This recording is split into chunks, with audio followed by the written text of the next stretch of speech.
This story is titled Happy Anniversary Failure. My fiancée texted after leaving me at the hospital. I sold her engagement ring and emptied our wedding fund. Now her perfect life has shattered. Hey everyone, before we jump into today's video, I need your help. We've noticed the channel is losing some traction, and subscribing is one of the best ways you can support us. It's quick, it's free, and it helps us keep bringing you awesome content. Your support means the world. Let's keep this channel growing together. Thanks so much. Now let's start the video. Alright, so I, 28 male, need to give you guys some background before I get into the crazy underscore that went down. I've been with my fiancée, I'll call her Vicky, 27 female, for almost 4 years now. We met at some startup thing where I was trying to network for my coding job, and she was pitching her app idea to anyone who'd listen. She was hot, ambitious, and for whatever reason, she zeroed in on me that night. We exchanged numbers, went on a few dates, and things just clicked. She was always pushing me to be better, to get promotions, network more, all that career advancement stuff. I was making good money as a developer, and she had big dreams but not much cash flow. Fast forward to last year, I proposed with this ridiculous custom ring that cost me $27,000. Yeah, I know I'm an idiot, but she had specifically pointed out exactly what she wanted. A princess-cut diamond with these special side stones that matched her birthstone. I was so whipped, I just went with it. The first couple of years were actually pretty great. She motivated me to ask for raises I probably wouldn't have had the balls to go for, and I helped her startup get off the ground by investing about $45,000 of my savings. We were a power couple, at least according to her Instagram. But the last 6 months before all this underscore went down, man, things started getting weird. First, it was small things. If I wanted a quiet night after work, she'd sigh and say, "We're supposed to be a power couple, Jack, not some boring suburban couple who sits around watching Netflix." Then it turned into backhanded compliments. You could do so much more if you just pushed yourself harder. Somewhere along the line, her admiration turned into critique. My ambition was never enough, my job was too stable, my networking wasn't aggressive enough. It was like I was holding her back from some grand destiny. And the weirdest part? She made me feel like I should be grateful that she was still sticking around despite my so-called complacency. Like I'd come home exhausted after pulling a 12-hour day debugging some nightmare code, and instead of being understanding, she'd make these little jabs about my lack of drive or whatever. Meanwhile, I'm busting my ass at my day job and helping with her business on weekends. She also started hanging out more with her friends, Dana and Lexi. These two always gave me weird vibes. They'd barely acknowledge me when they came over, and they were always dragging Vicky out to networking events that somehow involved coming home at 2 a.m. Around that same time, I started getting these killer headaches. Not normal ones. The kind that regular Tylenol wouldn't even touch. I figured it was just stress from work, plus planning this huge wedding Vicky wanted. She'd been adding more expensive underscore to the plans every single week. Then one day, I actually blacked out during a meeting at work. Just straight up face planted onto the conference table. My buddy Mitch practically carried me to his car and drove me to the ER, even though I kept insisting I was fine. Turns out I wasn't fine. The doctor came in with this look on his face that immediately made my stomach drop. Brain tumor. And not the let's wait and see kind. The we need to operate immediately kind. Words like aggressive and pressure building started getting thrown around. They talked about surgical risks, complications. All of it. And I just sat there, feeling like I was watching a movie about someone else's life. When I called Vicky from the hospital, her first response wasn't what you'd expect from someone who supposedly loved me. She didn't ask if I was okay. She didn't sound scared. She just said, "How long will recovery take? We have the venue booked in 8 weeks.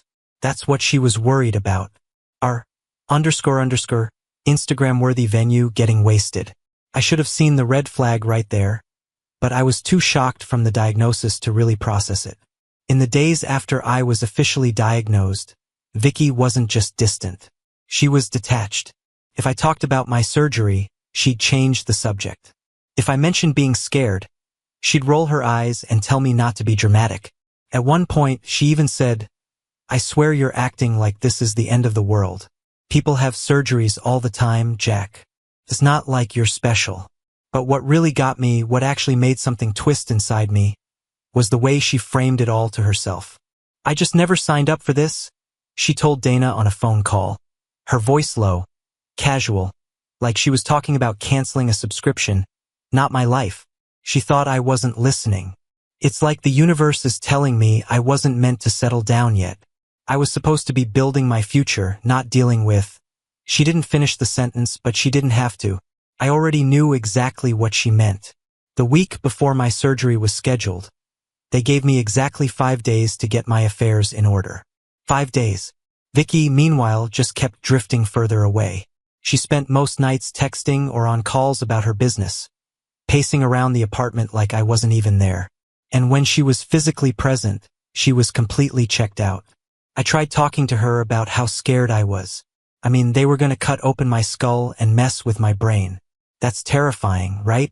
But every time I brought it up, she'd change the subject. Wedding details. Drama with her investors. Some __, about the bridesmaid dresses not matching exactly. Anything but me. The night before surgery, she finally showed me who she really was. I think I need some space tomorrow, she said, scrolling through Instagram, not even looking at me. Dana and Lexi suggested we go to this new spa while you're in surgery. Just to clear my head, you know? Hospitals stress me out. At first, I honestly thought she was joking. You're going to a spa while I'm having brain surgery? She actually rolled her eyes at me. It's just a few hours, Jack. I can't just sit around waiting and stressing. Besides, you'll be unconscious anyway. It's not like you'll know if I'm there or not. We had a massive fight. I called her selfish. She called me clingy and emotionally manipulative for expecting her to just sit around being miserable while I was in surgery. Like what the actual __. She stormed out and stayed at Dana's that night. The last text I got from her was, "I'll see you after surgery. Maybe. Brain surgery with a __, maybe." The next morning, my parents drove me to the hospital. Mom was crying quietly in the front seat, trying to hide it but failing. Dad was doing that thing where he gets really still, really quiet, like if he doesn't move too much, the emotions won't crack through. Mitch showed up too, which honestly meant a lot since he had to miss work.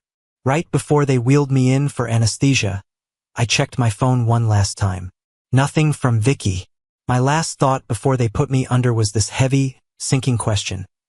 Whether I'd made a huge mistake building my life around someone who couldn't even be bothered to show up for the scariest moment of it. When the surgery was over, I woke up feeling like absolute dog.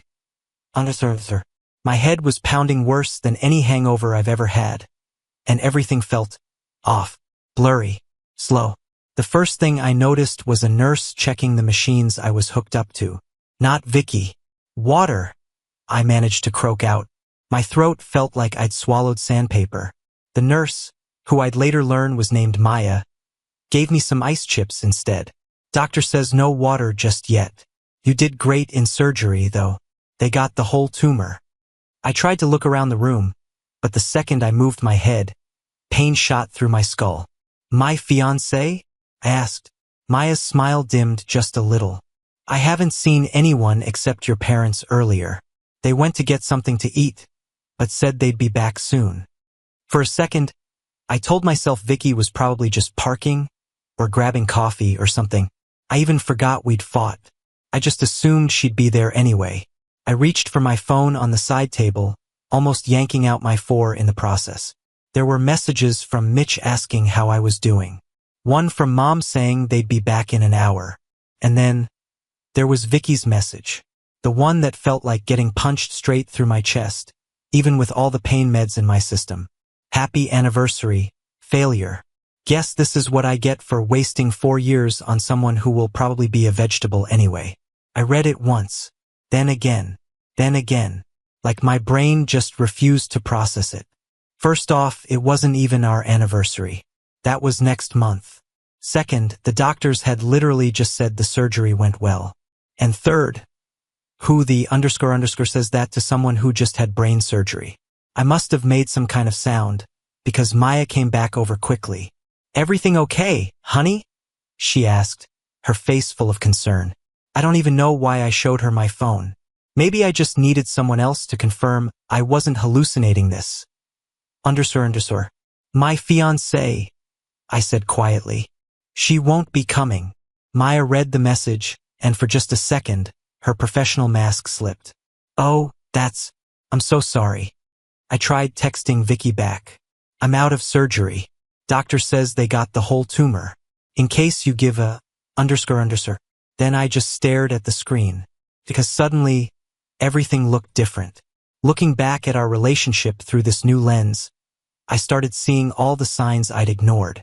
How she'd been pulling away ever since the diagnosis. The way she'd sigh dramatically every time I mentioned follow-up appointments. How she'd been making these random withdrawals from our joint account without ever explaining what they were for. My parents came back a little while later. Mom rushed in first, eyes full of worry, and immediately asked, "Where's Vicky?" I couldn't bring myself to show them the text. I just mumbled something about her not feeling well. Mom looked at me like she didn't quite believe it, but she didn't push. Dad didn't say anything, just reached over and squeezed my hand. Then my phone buzzed again. Another message from Vicky. Don't expect me to play nurse for you. This isn't what I signed up for. I wanted a husband, not a patient. Something inside me shifted in that moment. Not shattered. Not broken.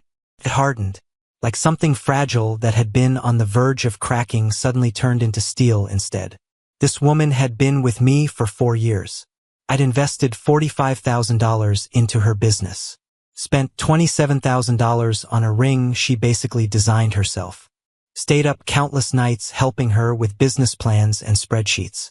The down payment on our apartment had come mostly from my savings. I'd held her hair back when she got food poisoning, listened to her cry about work stress, family drama, all of it, and her response to me having a life-threatening medical emergency. She went to a underscore spa, then texted me that I was a failure. I stared at my phone for a second, then typed back, "Guess what? I don't expect anything from you anymore. But you might want to check our accounts before you go celebrate your freedom with Dana and Lexi." After that, I turned to my parents and told them everything. Showed them the texts. Watched my mom's face crumble as she read them, her hand coming up to cover her mouth. My dad went quiet. Not normal quiet. That heavy, dangerous kind of quiet he gets when he's really, really pissed. They promised to stay with me through recovery. "I'm so sorry, sweetheart," Mom kept saying, gently stroking my hand. "Don't be," I said. "Better to find out now than after the wedding." Dad nodded slowly, his jaw tight. She showed her true colors. Now you can move on. But here's the strangest part. Lying there in that hospital bed, tubes and wires coming out of me, half my head shaved and stitched up like a baseball, I felt this weird sense of relief. Like maybe getting diagnosed with a brain tumor wasn't the worst thing that had happened to me. Maybe it was the thing that saved me. Saved me from tying myself forever to someone who would bail the second things got hard. Later, as my parents were getting ready to leave for the night, Maya came back in to check on me. She adjusted my pillows, checked the machines, and asked if I needed anything for pain. "Just the truth," I said, still a little out of it from the meds. Did I dodge a bullet? I don't even know why I asked her. She looked confused for a second. "With the tumor? The surgeon said they got it all." "No," I said. "With my fiancé, ex-fiancé, whatever." Maya paused, then gave me a small, knowing smile, speaking as someone who sees a lot of couples during medical crises. "Yeah, you dodged an armor-piercing round." That made me laugh. It hurt like hell, but it felt necessary. "Thanks for the honesty. Get some rest," she said softly. "Tomorrow's another day." That night I couldn't sleep much.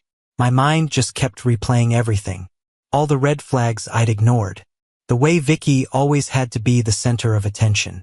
How she'd get mad if I didn't respond to her texts immediately, but would ignore mine for hours. How she'd roll her eyes whenever I talked about wanting kids someday.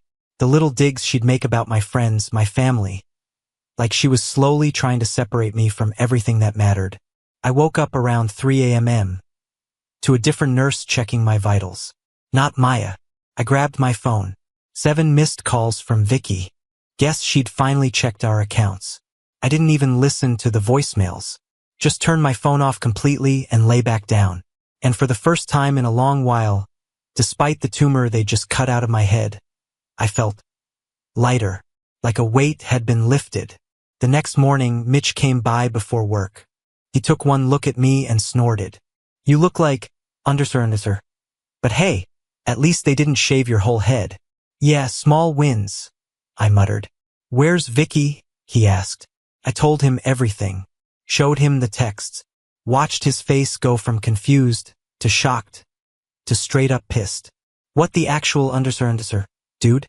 Who does that?" "Apparently the woman I was going to marry." Mitch shook his head, running a hand through his hair.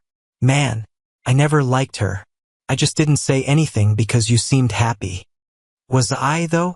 I asked, honestly thinking about it for the first time. I feel like I was just working my ass off trying to make her happy. "That's not the same thing, bro." He reached over and squeezed my shoulder. "So what's the plan now?" For the first time in days, I smiled. "A real one." "I already started it," I said. "But I'm gonna need your help with phase 2. And just like that, I started putting my plan into motion. Because if Vicky thought she could just walk away during a literal life-threatening situation and still keep all the benefits of our relationship, she was about to learn a very harsh lesson about consequences. That plan kicked off on day 2 after brain surgery, when I was feeling slightly less like death warmed over. The nurses said that was normal. What wasn't normal? Planning an elaborate revenge scheme from a hospital bed. But hey, extraordinary circumstances. My first target? The ring. That $27,000 monstrosity she'd basically designed herself and had been flashing all over her Instagram with captions like "blessed" and "future wife life." I called my cousin Pete, who works at this fancy jewelry place downtown. I told him everything: the brain tumor, getting abandoned mid-surgery, the cruel messages. He listened quietly, then pointed out something I hadn't even thought about. Legally, the ring was still mine. If I had a spare key, he could send someone to pick it up today. Luckily, my parents had a spare to our apartment. Pete said he'd send his coworker during Vicky's daily yoga class, which, by the way, I was paying for. The guy would grab not just the engagement ring, but also the wedding band I'd already bought, the one with "Forever Yours" engraved inside. Vicky had no clue that even existed yet. "I don't even care if you sell it for half of what I paid," I told him. "Just get it gone before she decides to come back for it." He exhaled. "I've got a private collector who might take it off your hands. You won't get full value, but it's better than nothing. Do it." Next up, the money. This was the big one. We had a joint account with $83,000 saved for wedding expenses and the honeymoon. Most of it came from my bonuses and overtime, even though Vicky loved to act like she was contributing equally. I'd been noticing sketchy withdrawals for months. $900 for cake tastings that somehow always happened while I was at work. $2,500 for venue research. During weekends she was out with her girlfriends.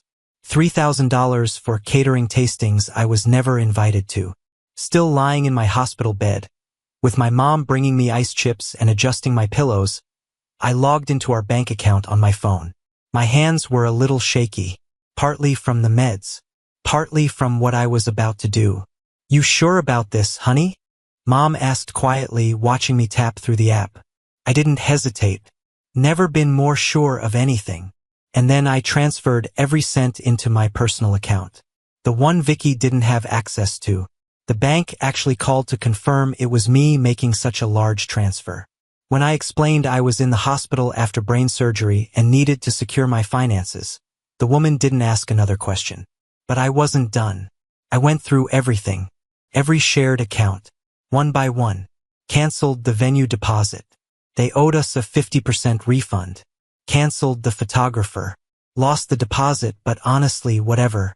Canceled our honeymoon reservations to Bali. Full refund since it was more than 60 days out. Removed myself from her phone plan. Changed all my passwords. Every single one. Canceled her as an authorized user on my credit card. With each cancellation, each confirmation email, I felt lighter, like I was cutting away dead weight piece by piece. I even texted our wedding DJ, who was more my friend than hers, Told him the wedding was off and that she left me during surgery. He responded instantly, called it messed up, and told me to keep the deposit as a gift. Said to reach out if I needed anything. Meanwhile, Mitch kept checking in through texts. He was handling phase 2 of the plan, securing the apartment. Since Vicky still had a key and apparently zero moral compass, we didn't trust her not to go completely ballistic once she realized what I'd done. He was installing a simple security camera system that would send alerts straight to my phone if there was motion when no one was supposed to be home. I knew the __ storm was coming. And right on cue, about 8 hours after my little digital rampage, my phone started blowing up. Vicky, what did you do, Vicky? Why can't I access our wedding fund, Vicky? The venue called me saying you canceled, Vicky. Answer your phone, Jack, Vicky. You can't do this to me. Then came the threats. My dad will sue you for that money. You're making a huge mistake. This is legally my money too. I swear to God, Jack, you'll regret this. I stared at the screen for a moment, then typed back one message. Happy anniversary to you too, failure. After that, I turned my phone off and asked the nurse for another pain pill. The one who came in was Maya, the same nurse who'd been there when I got Vicky's first awful text. She glanced at me as she checked my phone. You look different. Still in pain, I said, letting out a slow breath, but almost like you're smiling through it. I gave a small shrug. Just took out some trash from my life. She raised an eyebrow, clearly curious, but didn't push. Well, whatever it is, your blood pressure is better than it was this morning. Turns out cutting toxic people out is good for your health, I said, only half joking. Maya laughed softly. I should put that on a poster for the nurse's station. There was something about her laugh that hit different. It actually made me feel better than the pain meds. It was real. Not like Vicky's calculated, perfectly timed social laugh she'd use at parties or networking events. Later that evening, Pete texted me. The guy he sent had successfully retrieved both rings. No sign of Vicky at the apartment, but some of her clothes were gone, so she'd clearly been back at some point. My parents came back during evening visiting hours, bringing real food from outside because hospital food is basically punishment on a tray. We were sitting there eating when my phone started ringing again. Vicky's parents this time. Want me to answer it? Dad asked, and there was this dangerous glint in his eye. My dad's usually the calmest guy ever, but mess with his kids and he turns into someone you really don't want to deal with. Nah, I said, shaking my head. Let them leave a voicemail. I'm sure it'll be entertaining. And yeah, it was. Vicky's dad left a message full of legal threats. Talking about marital assets even though we weren't married. Talking about breach of contract when there was no contract. Just a lot of noise. My dad listened to it, then actually laughed. Let them try, he said. The money came from your account originally. The ring is legally yours until marriage. They don't have a leg to stand on. That night, as I was drifting off to sleep, my phone buzzed again. Unknown number. It was Dana. You're breaking her heart. How could you be so cruel? I didn't even bother responding. They'd all seen Vicky's perfectly filtered Instagram posts about our engagement and wedding plans, but none of them were there when I actually needed support. They could all go to hell together. By day 4 post-surgery, I was finally allowed to take short walks around the hospital floor. Maya was there for my first attempt, standing close like she was ready to catch me if I tipped over. Go slow, she warned as I swung my legs over the side of the bed. Most people get dizzy their first time up. She wasn't wrong. The second I stood, the room tilted, and I had to grab onto her arm to steady myself. Whoa there. I got you, she said, her grip surprisingly strong for someone her size. Maya was maybe 5'4", dark brown hair usually tied back in a ponytail, green eyes, and a small nose ring that somehow still looked professional despite hospital rules. Sorry? I muttered, embarrassed at how weak I felt. Nothing to be sorry for, she said easily. You literally had your skull opened a few days ago. I'd be worried if you weren't wobbly. We did a slow lap around the nurse's station. Me shuffling along like an 80-year-old, clutching my four-pole like it was the only thing keeping me upright. By the time we made it back to my room, I was exhausted, but weirdly proud. Good job, Maya said, helping me back into bed. Same time tomorrow? I blurted out without thinking. It's a day date. The second the words left my mouth, I felt my face heat up. I mean, not a date, just a, you know what, I'm blaming that on the brain surgery. Maya laughed. Blame accepted. Get some rest, Jack. Later that day, Vicky finally showed up. I'd been expecting it. She wasn't the type to just quietly accept losing control. She walked in like she owned the place. Oversized sunglasses, flowers in hand that still had the hospital gift shop price tag on them. "Oh my God, baby, you look awful," were her first words. "Brain surgery will do that," I said flatly. She slowly took off her sunglasses in this dramatic way, and I could see she'd done her makeup to look like she'd been crying. Smudged mascara and all. "Look, I know you're upset, and I handled things badly. I panicked, okay? Seeing you so sick, it scared me." I just stared at her. Was she seriously trying to flip this? "So your solution was to go to a spa during my surgery," I said quietly, "and then text me that I'd be a vegetable?" "I didn't mean that," she snapped, her voice pitching higher the way it always did when she was lying. "I was just lashing out because I was scared. And what's this about canceling our wedding? And the money, Jack? That's our money." "No," I said, not even raising my voice. "It's my money. Money I earned while you were busy spending it on girls' trips disguised as wedding planning." Her expression shifted instantly. The fake vulnerability dropped like a mask. "You'll regret this," she said coldly. "Daddy's already talking to his lawyer friends." "Good luck with that," I replied. "Now get out. We need to talk about this like adults." "Get out," I shouted, instantly wincing as pain shot through my skull. The door opened right then, and Maya stepped in, clearly having heard everything. "Everything okay in here, sir?" she asked, her tone calm but firm. "Your heart rate is elevated. I think you need to rest now." Her eyes shifted to Vicky, sharp and direct. Vicky looked between us, her eyes narrowing. "Really? The nurse?" That didn't take long. "Ma'am, I'm going to have to ask you to leave," Maya said, her voice still professional, but there was no room for argument. "This isn't over, Jack," Vicky hissed, grabbing her designer purse. Then she looked at Maya with pure venom. "And you? Enjoy my leftovers." She stormed out. Maya waited a second, then stepped closer, checking my vitals, her movements calm and steady like none of that chaos had just happened. She checked my vitals, her hands gentle but still clinical. "You okay?" "Sorry about that," I mumbled, embarrassed by Vicky's behavior, and especially that leftovers comment. Maya just gave a small shrug. "Trust me, I've seen worse family drama in this job." She adjusted my pillows with easy care. "Your vitals are actually better than they were this morning, despite all that. Sometimes removing stress is the best medicine." I looked at her then, really looked at her, not just as a nurse but as a woman. Kind eyes. Someone who had stepped in for me when I needed it most. "Thanks, Maya." Over the next few days, she became the one bright spot in my recovery. She wasn't always officially assigned to me, but she'd still stop by whenever she could, sometimes just for a few minutes during her break. I learned she had a rescue dog named Pancake, that she was working on her master's in nursing education, that she'd moved to the city 3 years ago after breaking up with her college boyfriend who, in her words, was more attached to his Xbox than to me.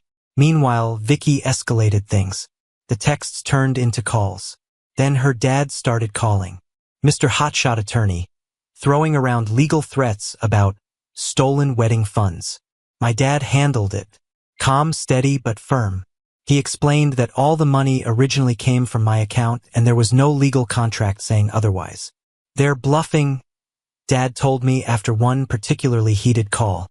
"If they had a real case, they'd have filed something by now instead of just making threats." A week after surgery, the neurosurgeon cleared me to go home. I'd still need regular checkups and some physical therapy for the balance issues, but I was finally getting out of there. On discharge day, as Maya helped me gather my things, I realized something weird. I didn't want to leave, which made no sense. Who actually wants to stay in a hospital? So, I said, trying to sound casual. I guess this is it for the hospital stay. Yes, she said, handing me my prescriptions. But you'll be back for follow-ups. Will you be here for the follow-ups? She smiled and told me her schedule when she'd usually be around. Good to know, I said, suddenly very focused on organizing the pill bottles in my bag. There was this awkward pause, neither of us really making eye contact. Then she spoke. Listen, this is probably super unprofessional and you can say no, but would it be okay if I checked in on you? Just to see how you're doing with recovery? My heart did this weird flip that definitely had nothing to do with surgery. You mean like a home visit? She shook her head quickly. No, not officially, just as a friend. She tucked a strand of hair behind her ear, looking unsure for the first time since I'd met her. If you want, no pressure. We exchanged numbers. As she typed hers into my phone, I noticed she was blushing just a little. Then my dad walked in with the wheelchair. Hospital policy. And just like that, the moment broke. As Maya pushed me toward the elevator, she leaned in slightly and whispered, "For what it's worth, you're way too good for that ex of yours. And I'm glad the tumor brought you to our floor. Even though I wish you never had to go through any of this." I turned toward her, caught off guard by how honest that was. Me too, I said quietly. Both parts. The elevator doors opened, cutting the moment short. She handed me off to another nurse for the final discharge process, giving me a small wave as the doors slid shut between us. On the drive home, Dad kept giving me these knowing looks. What? I finally asked. Nothing, he said, smiling to himself. Just thinking. Maybe some good things can come out of bad situations. I rolled my eyes, but I couldn't stop the small smile forming. For the first time since all of this started, I was actually looking forward to what came next. Getting home felt strange. My apartment was familiar, but at the same time it didn't feel like mine anymore. Some of Vicky's stuff was gone, but a lot of it was still there, like she was trying to keep one foot in the door. My parents wanted me to stay with them, but I needed my own space. Mitch stayed over the first few nights, crashing on my couch to make sure I didn't fall over and crack my skull open again. Security cameras are all set up, he told me, showing me the app on my phone. Motion alerts go to both of us. The first few days were rough, mostly sleeping, feeling sick from the meds, fighting off constant headaches. Then on day 3, Maya texted, just checking in. We started talking regularly after that. At first it was light, hospital stories, updates on my recovery, but slowly it got deeper.